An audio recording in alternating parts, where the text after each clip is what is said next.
teachings of Orthodox spirituality. Lord, have mercy. Lord, have mercy. A wondrous journey into Orthodoxy. Lord, have mercy. Prepared and presented by Angeliki Antonakou, Lekea. Lord have mercy, Lord have mercy, Lord have mercy, Lord have mercy, Lord have mercy, Lord have mercy, Lord have mercy, Lord have mercy. Lord have mercy, Lord have mercy, Lord have mercy, Lord have mercy, Lord have mercy, Lord have mercy, Lord have mercy, Lord have mercy, Lord have mercy. Lord have mercy, Lord have mercy.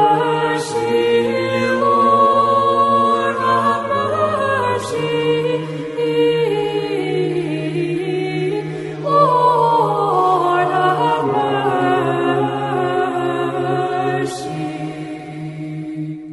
Hello, dear listeners. We are continuing to read from the book Spiritual Awakening, the second volume in the series Spiritual Counsels by Saint Paisios. God is the Lord and hath appeared unto us. Blessed is he that cometh in the name of the Lord. Chapter 4. For the faithful, martyrdom is a festival. Some must fall to save the situation. Difficult years. We will go through a difficult jolting. Do you know what it means to be jolted? If you are not somewhat spiritual, you will not be able to endure. God forbid, but we will even reach the point of denying our faith. Seek to be united in fellowship. Live spiritually. Be anchored to Christ. If you are anchored to Christ, you will fear neither demons nor torments. People in the world have many pressures and fears from all sides. But when one is close to Christ, what is there to fear? Do you remember Saint Kyrikos? His memory is celebrated on July 15. He was only 3 years old, and when the tyrant attempted to instruct him, he gave him a kick. Read the lives of the saints. These texts, synaxaria, are very helpful because they connect us to the saints and ignite in us devotion and a desire for sacrifice. This life is not meant to be one of ease and comfort. We're going to die anyway, so we might as well die properly. Since we're not doing anything else, may God grant us a martyrdom. Wouldn't that be good? One day, a burdunaris, from the Latin word burdo onis, a young mule, meaning the stable keeper, or more specifically, the guardian of the mules, came to my kalivi in tears and told me, "Don't stay alone tonight. They're planning to kill you." "Who?" I asked. "There's 5 or 6 of them," he said. He was accompanying 5 or 6 atheists. Who knows what plans they had for the holy mountain? They took him for a fool and spoke openly in front of him. As soon as he heard it, he came to tell me.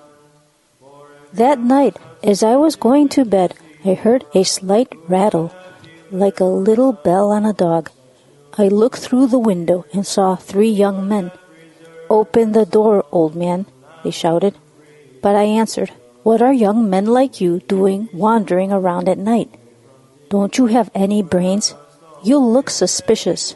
Some others were taken to jail.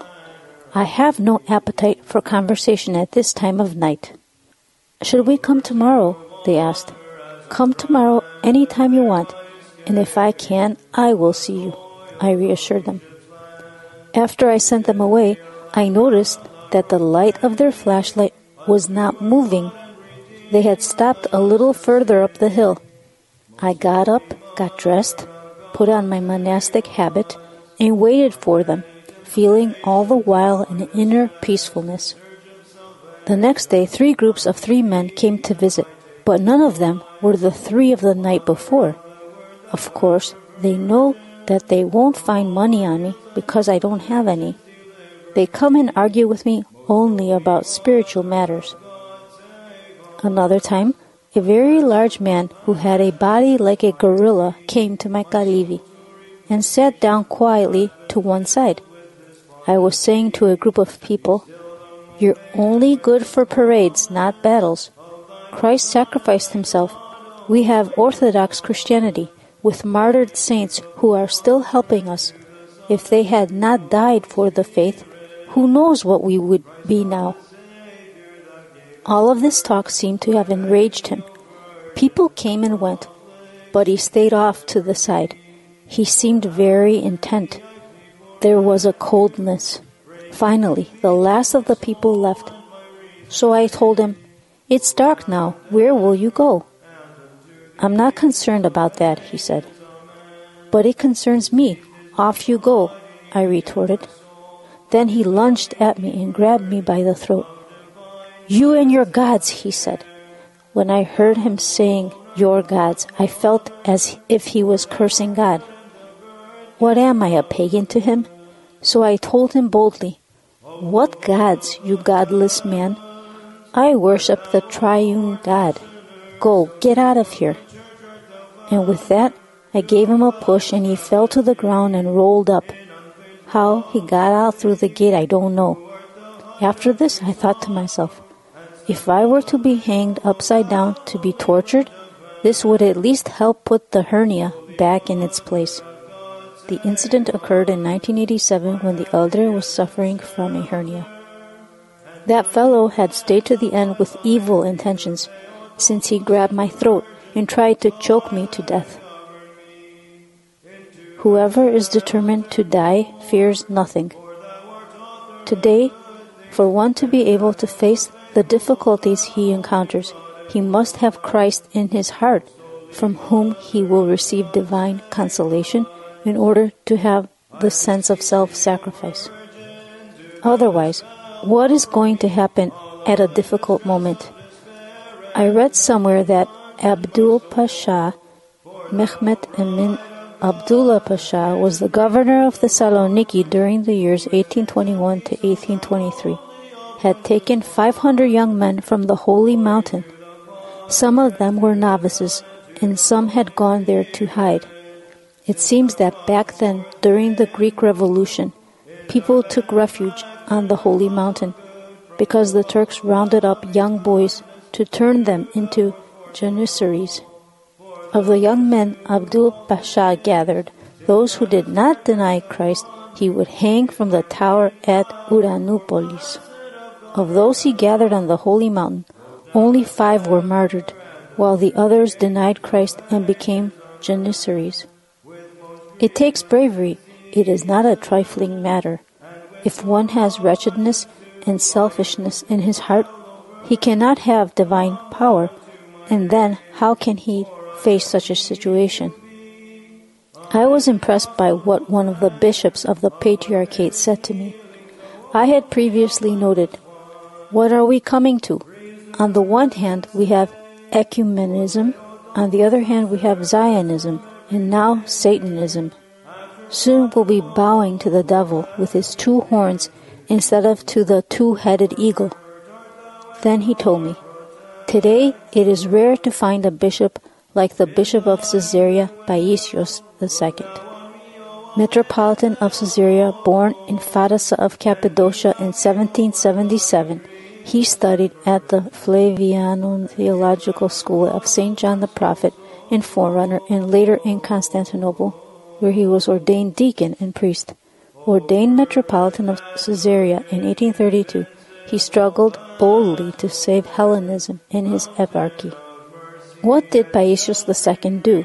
Well, he used to go to the Sultan to petition about his affairs while wearing a sturdy piece of rope around his waist, as he was determined and ready to be hanged by the Turks.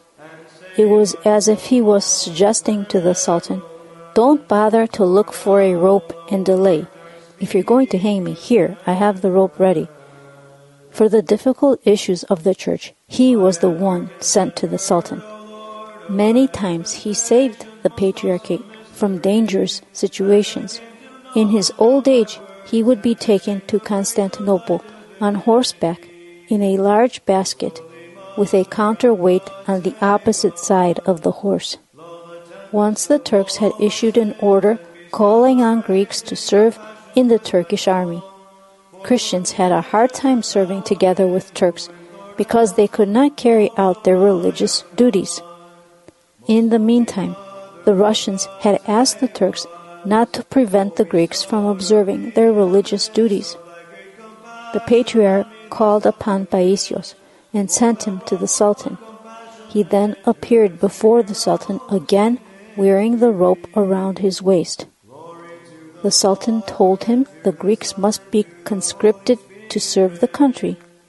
Then Paisios told him, "Yes, I too agree that the Greeks should be conscripted to serve.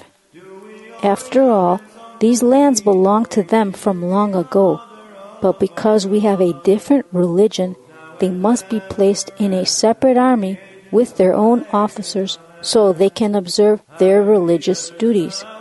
You know that they cannot say their prayers together with your people. To have you observing Ramadan, and we the Epiphany." The Sultan began to think to himself, "The Christians armed? This is dangerous." Then he answered, No, it is better if the Greeks are not conscripted."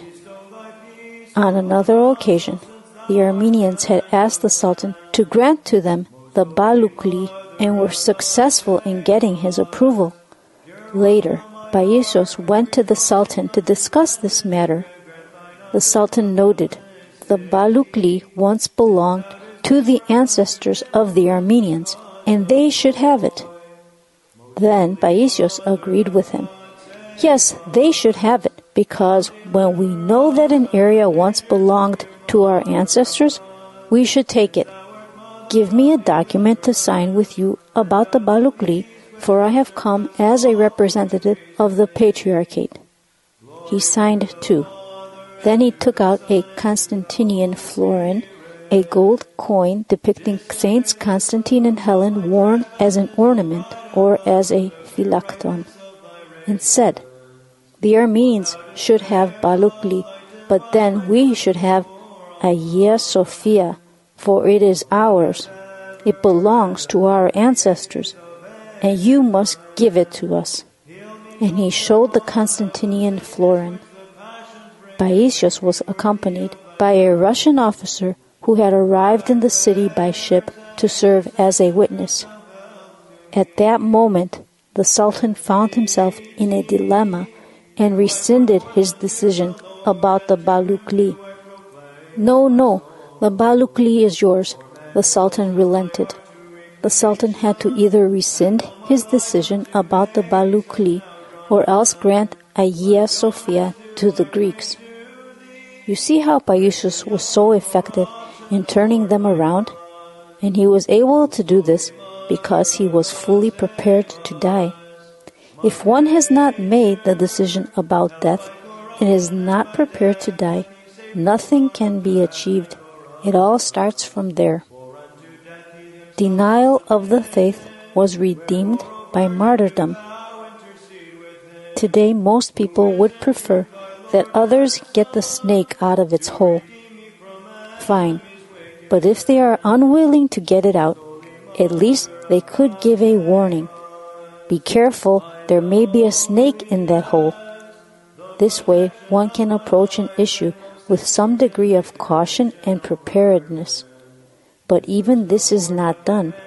If we had lived in the times of the martyrs, given the rationality we have, we would probably say, "I only deny God externally, not internally. This way, I'll have my position and be able to help some poor soul." Back then, even if only incense was thrown into the fire of idol worshippers, the Church would excommunicate them, making them penitents in tears. These penitents remained in the outer narthex of the Church, appealing to the faithful who were entering the Church to pray for them to the Lord to find redemption. Those who had denied Christ could find redemption through martyrdom. Or, during the iconoclastic controversy, people were forced to burn or destroy the icons, and they preferred martyrdom rather than desecrate the icons. Whereas today, if we were told to throw away an icon, we would just say, "Let me throw this one away. It's Renaissance art. I'll have a Byzantine icon made later." Yeroda, how can the Church accept the crypto-Christians? Didn't they deny Christ? Wherever there are real crypto-Christians, these have not become renegades. Out of the 27 villages belonging to the eparchy of Pharasa in Cappadocia, when the Turks burned them, some of the people left and went far away. There, the local people did not know that they were Christians. They took them to be Muslims. At no time were they asked, "Are you a Christian?" So they could answer, "Yes, I am a Christian," or "No, I am a Muslim." These are the crypto-Christians. But from the moment they take one of these people and tell him, "We have heard that you are a Christian," he will answer, "Yes, I am a Christian." He will not say, "I am a Muslim." Even in the early Christian centuries, there were Christians who were baptized secretly, and others had the impression that they were not Christians. But whenever it was necessary, they would make their confession openly. Saint Sebastian, for example, was a general. He had been baptized a Christian, and people thought he was a pagan when he was a Christian. Secretly, he helped the Christians in many ways. However, when it became known that he was a Christian, he confessed his faith and became a martyr. In one of the Turkish villages, there were many crypto-Christians, and the president was a priest. Papa George was his name. Hassan is what they called him. Once he was informed that there were some Christians hiding in a certain catacomb. "I will go and check it out," he said. "Don't you worry." He took his people and went out and found all the Christians gathered there. He proceeded to the royal doors, put on the stole hanging there, and began to say vespers for them. Later he told them to take certain measures to protect themselves. Back in town he told the others, it was nothing, only rumors. These people are not renegades, but from the moment someone is suspected and they tell him, "You must be a Christian, for I saw you making the sign of the cross," and he says, "No, I am a Muslim," then he denies his faith. Let every breath praise the Lord. O Lord of hosts, be with us, for we have none other help in times of adversity but Thee. O Lord of hosts, have mercy on us. Martyrdom and humility. One who is made worthy of martyrdom must have great humility and love Christ very much. If he goes to martyrdom with pride, grace will abandon him. Do you remember Paisios, who was about to be martyred and yet denied Christ at the very end? "Why did you bring me here?" he said to the executioners. "But aren't you a Christian?" they asked him. "No," he answered, and he was a priest. It seems to me that perhaps he went to his martyrdom with a sense of pride at first, and not with humility. He was not going to martyrdom for his faith, for his love of Christ, and for this reason grace abandoned him. For when one acts out of pride and egoism, he cannot receive the grace of God, and at a critical moment he will deny Christ. Yeroda, we often say that God will give us strength during difficult times. God will give strength to a humble person who has a pure heart, who has good intentions. If God sees a truly good will and humility, He will give great strength. In other words, it will depend upon the will of the person for God to give strength. Yeroda, you said that one must have humility and goodwill. Is it possible to have pride and goodwill? When we say humility, we mean that one should have humility at least as far as martyrdom is concerned. One may be proud, But then he must humble himself and say, "My God, I am proud, but give me a little strength now to be able to witness to your love and redeem my sins." In this case, when he approaches martyrdom with repentance and humility, then God gives much grace. The point is not to go proudly, with the thought that he will become a martyr, that a Hesychasterion and a service will be written for him, and an icon will be painted of him with a halo. Someone told me, "Father, pray for me to reach the 5th heaven." I asked him, "While St. Paul only reached to the 3rd heaven, you are asking to reach the 5th? Why not? Doesn't he say that we should strive for the best?" What impudence! In any case, if someone should seek martyrdom only to have glory in paradise, it is better not to even think of martyrdom. A true and proper Christian, if he knew that even in paradise he would again have suffering, a martyrdom, still he would long to go there. We must not imagine that if we suffer something here on earth, we will be better there in heaven. We must not add things up like a shopkeeper. We want Christ. Let there be martyrdom. Let there be martyrdom every day. Let them beat us every day, twice and thrice a day. It doesn't matter. The only thing that concerns us is to be with Christ. Geronda, can someone live indolently and when necessary confess boldly? For someone to be able to do that, he must have inner goodness, sacrifice. That is why I said nobility and the spirit of sacrifice must be cultivated. One should sacrifice himself for others. Do you know about Saint Boniface and Saint Aglaia? The memory of Saint Boniface and Saint Aglaia is celebrated on December 19. They lived that wretched life in Rome, but as soon as they sat down to eat, their mind went to the poor. They ran first to give food to the poor, and then they sat down to eat themselves. Even though they were overcome with passions, they had goodness and truly cared about the poor. They had a sense of self-sacrifice, and God helped them.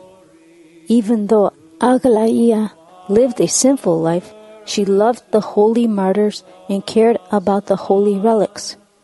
She instructed Boniface and other servants of hers to go to Asia Minor to pay and gather the relics of the martyrs and bring them to Rome. And he told her in jest, "If they bring you my relic, will you accept it?" But she told him, "Don't joke about such things." Finally, when he got to Tarsus and went to the amphitheater to buy the holy relics, he observed the tortures of the Christians and was immediately moved by their forbearance. He ran to them, kissed their bonds and wounds, and asked them to pray for him, so that he would be strengthened by Christ to publicly confess that he was a Christian. Then he too confessed and was martyred in the amphitheater, and his companions brought his relic and took it to Rome, where an angel of the Lord had informed Aglaia about this event. Thus, what Boniface had predicted in jest before leaving Rome had happened. Later, after distributing her property to the poor, Aglaia lived another 15 years as an ascetic and became a saint.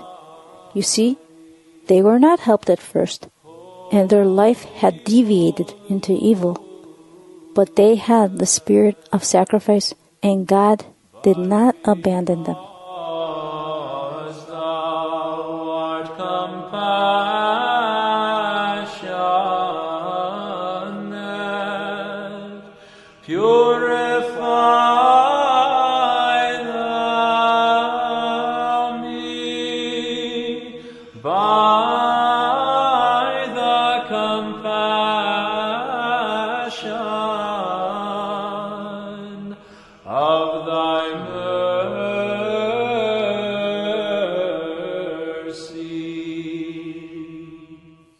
How brave the saints were. Geronda, I imagine that if I were to see the torture wheel of Saint Catherine, I would die of fear. If you died before you were placed on the wheel, this would be good, it would be a blessing from God. But if you were on the wheel and experienced difficulties there, that would be the torture. The martyrs had a good disposition, and with Christ's help endured their suffering. What love the holy martyrs had for Christ! What bravery! Saint Solomoni with her 7 children, their memory is celebrated on August 1st. One by one they were martyred. Saint Longinos, his memory celebrated on October 16, prepared a meal for those who came to seize him and offered them hospitality. They were anxious to be shown who Longinos was so they could decapitate him, and he simply told them, "I will show him to you." When he finally presented himself to them, they hesitated, but Saint Longinos urged them to carry out the orders they had been given, and so they decapitated him. Saint Gideon the Karakalinos, his memory is celebrated on December 30. What amazing forbearance he had! To his executioners he said, "Take my hand, take my leg, take my nose." In short, take everything. Incredible. But for man to reach that point, he mustn't love himself. He must love God. A mother runs into a fire to save her child. She doesn't feel any pain because her love is stronger than the burning of the fire. Her love for her child masks the pain. So you can imagine how much more the love for Christ can mask the pain of martyrdom. For the saint approaching martyrdom, the love for Christ is stronger than the pain and neutralizes it. The martyrs felt the executioner's sword to be sweeter than the bow of a violin. When the love for Christ really blossoms, then martyrdom becomes a festival. Fire refreshes better than a bath because the burning feeling is dispelled by the burning of divine love. A flame becomes a caress. Divine eros takes hold of the heart, takes hold of the mind, and man goes mad. He does not feel the pain of anything else because his mind is on Christ and his heart is overflowing with joy. So many saints went to their martyrdom and felt such joy, one would think they were going to a festival. Saint Ignatius, his memory is celebrated on December 20, ran to his martyrdom shouting, "Let me go to my martyrdom, let the wild beasts devour me." The joy he felt is not even felt by the young man in love who says, "I want to marry her, and I don't care what anybody says, not even my mother or my father." The madness of Saint Ignatius was greater than the madness of a young man in love. All of the saints struggled for the love of Christ. The holy martyrs spilled their blood. The saintly ascetic fathers, Ossi, shed sweat and tears and carried out spiritual experiments on themselves. Like good herbalists, suffering themselves out of love for God and the image of God, that is man, in order to leave us their spiritual recipes. This way we can prevent some evil or cure some spiritual sickness of ours and acquire health. And if we had the philotimo to offer ourselves to imitate them, we could even be sanctified. Naturally, all of the struggles of the saintly fathers, the fasting, the vigils, and so forth, or the sufferings of all the holy martyrs, cannot be compared with our Lord's passion, because Christ helped them all out of his great love and sweetened their pain. But Christ did not use his divine power at all on himself, and he suffered great pain on his sensitive body out of great love for his creation. If someone can experience this love of Christ for man, it is then that he can be also inwardly a true human being.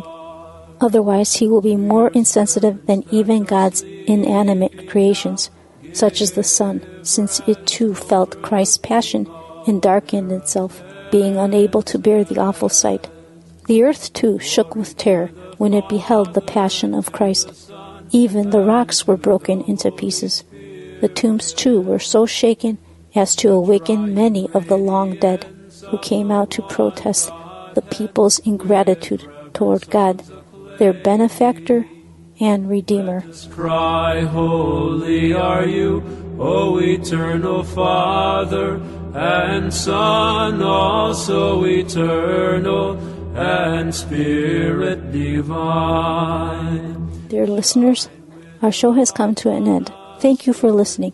We will continue once again where we left off in our next show. Until then, be well. Lord, have mercy. Lord, have